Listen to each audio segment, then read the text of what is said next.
Effortless Intimacy, Chapter 3. Ducks, Ducks, Chocolates, and Naps. Crowley and Aziraphale went from shared meals to embracing to kissing fairly easily, and were anyone to ask, they would each have claimed not to have been happier with their lot. They didn't feel the need to see each other every day. They each had their own hobbies, after all, but it didn't diminish how much they cared for one another, nor did it make their outings together any different. Although they did go on different sorts of outings now. There had been a lovely picnic that Crowley had reminded the angel was owed to him. Crowley had even been able to tempt Aziraphale to accompany him on a few of his mischief-making endeavors. The angel always tried to look unapproving, but couldn't help a small smile, not only at how creative and clever the demon was, but also watching Crowley's happiness at causing general inconveniences. He had learned his lesson after the M25, that perhaps something that specific hadn't been as great an idea after all. Despite the Antichrist restoring the Bentley, he was sure it ran just a little bit differently now. Angel, I have a great idea. Crowley came through the front door of the bookshop, not even waiting before speaking. I was thinking about ducks again, and how they only follow those with bread. Crowley heard a laughing sigh from above him and looked up to see Aziraphale smiling down at him from the upper floor of the shop. He flashed a grin and started walking toward the spiral staircase, still talking. So ducks. They just care about who's feeding them, yeah? Aziraphale met the demon at the top step of the staircase, causing Crowley to stop at the next step down, bringing him just barely shorter than the angel. He took off his sunglasses, having noted that the shop was empty other than the two of them, and leaned up with a cheeky grin. Kiss me, angel? Aziraphale moved his fingers through Crowley's hair, bringing a gentle shiver out of him as he reached the back of his neck. He lightly dragged his fingers under the demon's ear, tracing his jaw. Crowley's eyes had closed and his lips parted, content sounds coming from his throat as he felt fingers reach his chin and gently press, tilting his face just so. Aziraphale murmured, Always, my dear. He brought their lips together and felt Crowley's hands on his waist before they wrapped around his back. He brought his hand back to be cupping Crowley's face as his other went behind Crowley's shoulder.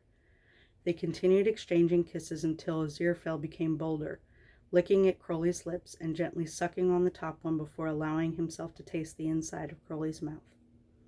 The demon's arms wrapped him slightly tighter. The sounds that Crowley made when he did this made warmth flow through him. Aziraphale began stepping backwards away from the stairs, pulling Crowley along with him, not allowing the kiss to end. Crowley was now leaning down over the angel. He had abandoned the embrace to cup Aziraphale's face so he could indulge in tasting his mouth as well. He discovered that Aziraphale had enjoyed vanilla biscuits, cocoa, and a mint of some kind today. He knew he'd never have his fill of the angel. He finally pulled back, feeling Aziraphale feel down his arms to clasp his hands. I should spend more time away if that's the kiss I get back. When you're here or away, my feelings stay the same, Crowley. Aziraphale smiled warmly, looking into his eyes that seemed brighter yellow than usual. I did receive the chocolates you sent, and they were almost sinfully rich. Where did you travel to that you found them? Oh, I was popping around all over the place. Was looking in Switzerland when I heard someone mention a shop in Ecuador, so I figured why not? You went to Ecuador for chocolate. Aziraphale was giving the oddest smile. It was a smile that wanted to be bigger, but was too shy to spread, and raised an eyebrow in Crowley's direction. Well, they were delicious, thank you. Of course, Angel. Crowley leaned down and kissed his forehead, watching him blush. Aziraphale gave his hands a small squeeze before letting go, and turning to finish putting his books back on the shelf. So, off doing temptations in Switzerland and buying chocolate in Ecuador? Where else did you travel? And should I make plans to hand out a couple blessings in your wake? The angel gave another of those odd smiles. Nah, it's all fine. Nothing a few bottles of local vintage and good food won't fix for them. The demon gave him a smirk that, if he didn't know him better, would make the angel nervous. As it was, the angel knew that the demon just liked looking smirky and chaotic, but there was no fire behind it. Not anymore. Now he just wanted to make himself laugh, and he wants to make Aziraphale laugh. Nowhere else interesting, really. After I sent off the chocolates, I slept for a bit, and now I'm here. Ah, well, glad it wasn't an excessive nap. You haven't even been away more than 2 weeks, and I received the chocolates a week ago. I never quite understood how you could sleep for so long, my dear, even if I can appreciate the way a short rest seems to invigorate my corporation. Well, it's fun to slack off, right? A little bit of laziness never hurt anyone.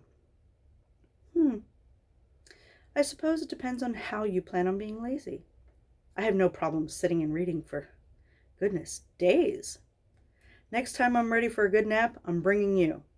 Let you see how great it is. Crowley's eyes widened a bit, wondering how that would be received. Hugs and kisses were one thing, but sleepy snuggling was quite an upgrade in his opinion. Oh, well, that isn't really practical for me, is it? I have to worry about the bookshelf. Aziraphale stopped short as he realized what Crowley had just said. He looked at Crowley a bit disbelievingly.